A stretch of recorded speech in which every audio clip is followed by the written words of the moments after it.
Actually po, ang tabako talaga may nakalaan ng pondo. Tahalini na po na pigre-rectify ang records kang Aleco, wala records mi man, check me, may nahiling po kami mga deficiencies, ano. Saro na nga po ito, imagine, nagluwas baga na sa inot na 17 million ang utang kang tabako. Ano ang totoo po, bako? No? Kaya hanggang na-reduce ito, na-reduce. So, sa ngunyan po, ining pigbayad mi po na 3.9, almost 3.9 million, dapat po mga 4.2 yan eh. Inalis na po yung withholding tax.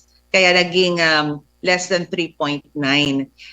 Ngunyan po, Tio, masasabi ming fully paid na po ang tabako sa mga arrears ka mga nakaaging mga taon. Okay? Bako po iniutang sa APEC, tayo pa po kami monthly na pibabayadan man sa pico-consume sa so presente na consumptions me.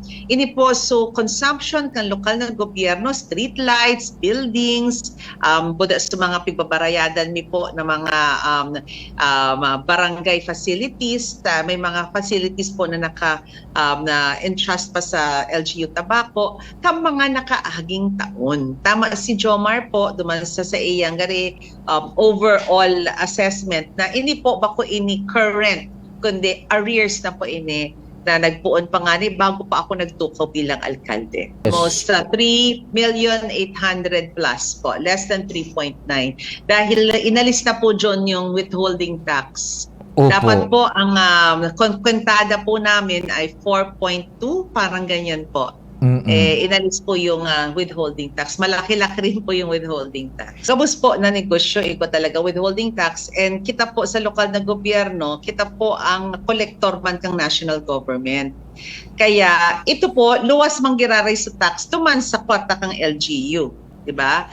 Kaya lang withhold natin, hindi natin binigay sa APEC, tayo ang magre-remit nito sa national government. Ay hindi po. Exempted po sila. Kuryente lang ito na pinag-uusapan natin. Oho. Consumption lang po ng kuryente. Okay, so Wala po itong RPT.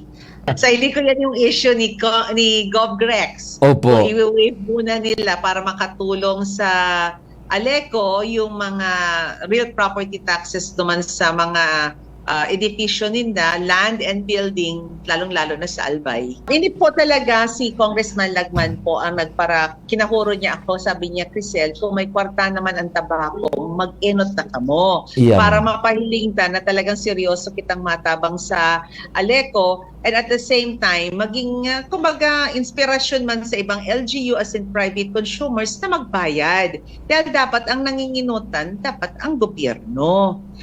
Kung kita po, we lead by example, no? So, dahil man po sa example ni GovGrex, sana po sa ibang mga LGUs, magsurunod man po. Tingin ko po yung mga nangyari noon sa recording, no? Kasi ang problema po sa gobyerno, pag hindi kami binil, hindi naman kami magbabayad. Tadayong basis. Kung ano yung bill, yun lang ang babayaran namin. Palagay ko po, may mga nakita sila na mga consumptions namin na hindi kami talaga na bill kaagad.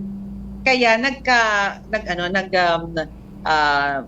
nagkasabay-sabay na. Yan. Kaya kailangan isahin. So yung staff po namin sa accounting at saka sa treasurer's office ka nagbayad sila kan cheque sa Aleco kasuugma, saro-saro po ito niresibuhan. Yes. Kaya gabos po ng mga bills me na paid na. Sige, kaya nga Tabi.